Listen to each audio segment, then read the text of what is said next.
Hello everyone, this is doctor Shikhar Bansal. आज के इस वीडियो में हम एक बहुत ही इंपॉर्टेंट टॉपिक और एक बहुत ही कॉमन प्रॉब्लम के बारे में डिस्कस करेंगे, जो प्रॉब्लम है स्टक जीटी स्कोर्स की। अगर आपके भी जीटी के स्कोर स्टक हो गए हैं या आपने किसी प्लेट्यू को हिट कर दिया है और उस प्लेट्यू से आप मूव ऑन नहीं कर पा रहे हैं, उस प्लेट्यू से आप ज़्यादा आगे फर्दर इंप्रूवमेंट नहीं शो कर पा रहे हैं अपने जीटी के स्कोर्स में, तो ये वीडियो आपके लिए काफ़ी हेल्पफुल होगी। इस वीडियो को एंड तक देखिएगा, क्योंकि इस वीडियो के एंड में मैं अपनी जीटी नोटबुक के कुछ फोटोज़ आपके साथ शेयर करूँगा। तो स्टार्ट करते हैं।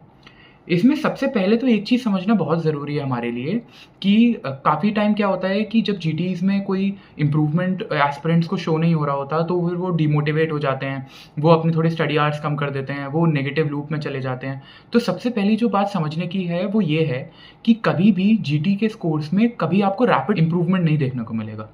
हमेशा स्लो एंड ग्रेजुअल इम्प्रूवमेंट होता है, क्योंकि ऐसा बहुत ही रेयरली कभी होता है कि आप कोई टॉपिक रिवाइज कर रहे हो, उसके बाद आपने जीटी दिया, तो उस टॉपिक के रीसेंट रिवीजन की वजह से आपके वो 200 क्वेश्चंस में से काफ़ी सारे क्वेश्चंस ठीक हो जाएंगे।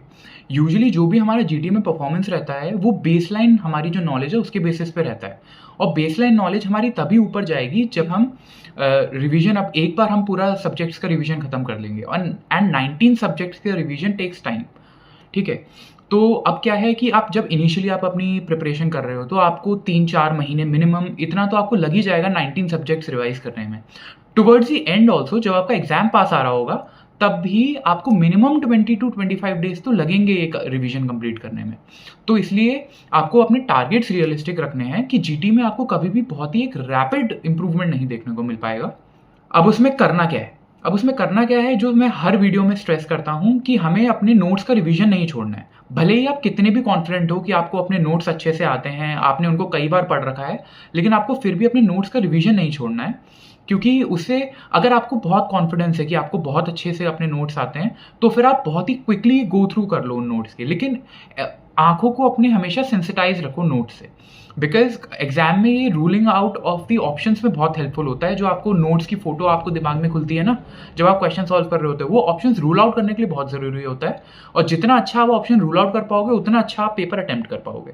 ठीक है, तो सबसे पहली बात तो एक जो इसमें जो काफ़ी गलती करते हैं बच्चे, वो क्या करते हैं कि दे आर कॉन्फिडेंट कि उनने नोट्स अच्छे से पढ़ लिए हैं, लेकिन फिर भी उनका इंप्रूवमेंट जीटीज़ में शो नहीं हो रहा। तो वो क्या करने लग जाते हैं, वो नए नए सोर्सेज करने लग जाते हैं कि ये हमने पढ़ लिया, अब हम नया सोर्स पढ़ लेंगे, अब हम तीसरा सोर्स पढ़ लेंगे, अब हम चौथा सोर्स पढ़ लेंगे, तो हमें ज़्यादा पॉइंट्स मिल जाएंगे और हमारा इंप्रूवमेंट अच्छे से हो जाएगा।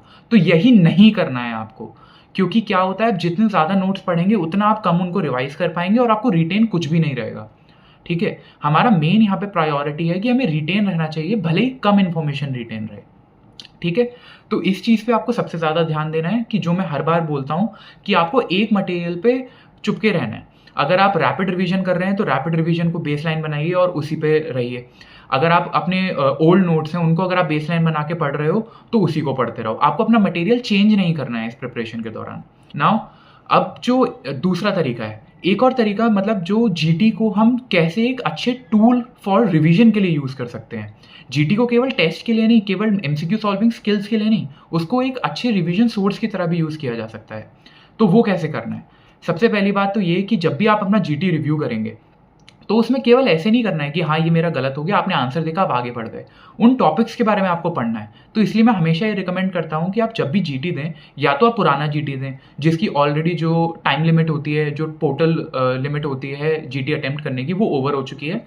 क्योंकि जैसे ही आप अटेम्प्ट करेंगे जीटी, आप सबमिट बटन दबाएंगे तो आपका रिजल्ट आपके सामने हो जाएगा, कितने गलत किए कितने छोड़े सब पता चल जाएंगे, ऊपर से एक्सप्लेनेशन और कौन से क्वेश्चंस गलत किए वो सब आ जाएगा। तो फिर आप तुरंत ही अपना जीटी रिव्यू पे लग सकते हैं। और इससे फ़ायदा क्या होता है कि अगर आप तुरंत या एज सून एज पॉसिबल अपना जीटी रिवाइज करते हैं, तो आपके दिमाग में आपको पता होता है कि हाँ मैं इस ऑप्शन पे मैंने ये सोचा था, ये आंसर मैंने ये सोच के टिक किया था। तो फिर इससे आपका लर्निंग एक्सपीरियंस बेटर हो जाता है। अब जैसे जीटी को अच्छे से रिव्यू कैसे करना है, कि देखो सबसे पहले तो जो आपने क्वेश्चंस छोड़े हैं या जो गलत हुए हैं उनको अच्छे से रिव्यू करना है। वो टॉपिक देखो, अगर वो टॉपिक आपके नोट्स में है तो नोट्स में स्पेशली उसको मार्क कर लो और नोट से अच्छे से पढ़ो वो टॉपिक। पूरा टाइम देखिए हमें जीटी रिव्यू करना है। जीटी रिव्यू करने में हमें जल्दी नहीं करनी है। टाइम देके हमने वो टॉपिक पढ़ लिया, वो आगे के लिए क्लियर हो गया। प्लस कुछ ऐसे टॉपिक्स भी होते हैं जो आपके नोट्स में नहीं होते या फिर बहुत कम दिए होते हैं, तो वो आप वही हर कोचिंग प्लेटफॉर्म के जिसके भी आप जीटीज अटेम्प्ट करोगे उसमें हर क्वेश्चन के नीचे रेलेवेंट एक्सप्लेनेशन और टॉपिक होगा। जैसे कि मैरो में पर्ल्स होते हैं, तो आप वो अच्छे से पढ़ो। ऐसा भी नहीं है कि बहुत ही डिटेल में आपको वो चीज़ याद करनी है। आप मेजर उसके पॉइंट्स पढ़ो, जो बोल्ड पॉइंट्स हैं वो सब पढ़ो और उनको याद करने की कोशिश करो और उनको एक जगह नोट डाउन कर लो, उनके नोट्स बना लो। ठीक है? तो सबसे पहले आप ये करोगे अपने जो लेफ्ट वाले क्वेश्चन्स हैं उनके लिए, फिर जो गलत वाले हैं उनके लिए, और एक चीज़ और जो करनी है, जो सही हुए हैं ना क्वेश्चन्स, वो भी रिव्यू करने हैं। क्योंकि कई बार क्या होता है कि हमने कोई गेस मारा, वो ठीक हो गया। हम 2 ऑप्शंस में कन्फ्यूज़ थे, हमने कुछ सोच के मारा एक आंसर और वो हमारा ठीक हो गया। तो अगर हम उसको रिव्यू नहीं करेंगे अभी, तो अगर वो नेक्स्ट टाइम या मेन एग्ज़ाम में भी अगर वो रिपीट होता है, तो देयर आर हाई चांसेस कि हम कन्फ्यूज़ हो जाएँगे कि क्या आंसर मार्क करना है। तो इसलिए जो करेक्ट क्वेश्चंस है ना, उनको रिव्यू करना उतना ही इम्पोर्टेंट है, जितना कि जो आपने गलत करे या फिर जो आपने लीव करे, उन क्वेश्चंस को रिव्यू करना है। उसको बस अब ये है कि जो करेक्ट वाले हैं, उनको जल्दी-जल्दी रिव्यू कर लो। जो टॉपिक आपको पता है मुझे अच्छे से आता है, उसको ज़्यादा डिटेल में नहीं पढ़ना, उसका कुछ ही नहीं पढ़ना। उसका क्वेश्चन देखा और आगे मूव ऑन कर लिए। जो-जो टॉपिक आपको लग रहा है कि हाँ, इसमें मैं ऑप्शंस में कन्फ्यूज़ हुआ था, इसमें मैंने गेस किया था और ये करेक्ट हो गया, वो सारे टॉपिक्स आप पढ़ लो। और एक जो मैं करता था कि जैसे वो टॉपिक्स मैं पढ़ लेता था, मोस्टली उन्हीं के एक्सप्लेनेशन से पढ़ लेता था। कुछ अगर ऐसा मेजर टॉपिक होता था जो मुझे पता है कि नोट्स में है, मुझे याद नहीं आ रहा है, तो फिर वो मैं नोट से पढ़ लेता था। लेकिन मैं एक अपनी नोटबुक बनाता था जीडी की, जिसमें कि मैं टॉपिक्स हैं जो मुझे नए मिले हैं या जो मैंने मिस्टेक्स करे, उनको थोड़ा-सा लिखता था, जैसे कि मेरे को एंड टाइम पे मैं उसका रिविज़न कर पाऊँ। उस कॉपी के मैं थोड़े से फ़ोटोज़ आपके साथ शेयर करूँगा इस वीडियो के एंड में।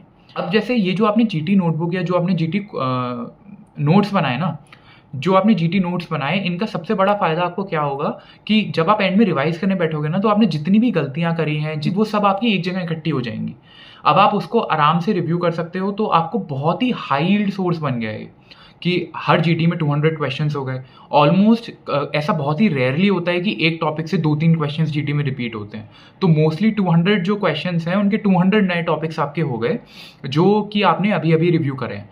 और अगर उनको आपने अच्छे से किया है, उनको रेट्रोग्रेड आपने नोट से पढ़ा है, जो नए टॉपिक्स हैं उनके आपने खुद बना लिए हैं, तो आपके 200 questions all over the 19 subjects तो एक ही दिन में रिवाइज़ हो गए। तो ऐसे ना, जो हमारा प्राइमरी टारगेट है, जो भी हमारा रिवाइज़ करते समय या पढ़ते समय, हमारा जो भी बेस मटेरियल है, उसको हमें कंसाइज़ करना है और एकदम क्रिस्प रखना है।